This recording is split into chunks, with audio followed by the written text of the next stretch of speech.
dizuegu. Gitarrak 6 soka dituzte eta finantzeko 6 botoi dituzte. Sokaren familikoak dira, 3 soka metalezkoak eta beste 3 plastikozkoak dira. Nik Egiptori buruz idatzi dut. Egipton piramideak, esfingeak eta obeliskoak zeuden. Esfingeak futbol zelai bat eta edifizio bat bezain handiak ziren. Harria talkatzen asmatu zuten esfingea. Obeliskoetan idazten zuten eskribek. Piramideetan tranpak jartzen zituzten altxorrak ez laburtzeko. Nik hiztegiei buruz idatzi dut. Hiztegiak hitzak bilatzeko erabiltzen dira.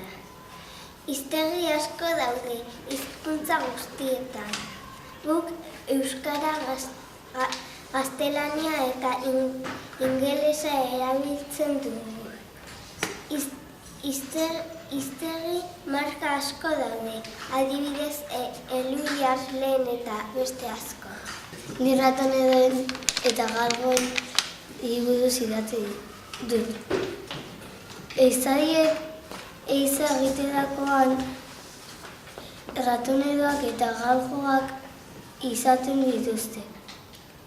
Ehiza egiterakoan txakurrak joaten dira aurrean eta beraien usainarekin animal hildako topatzen dituzte.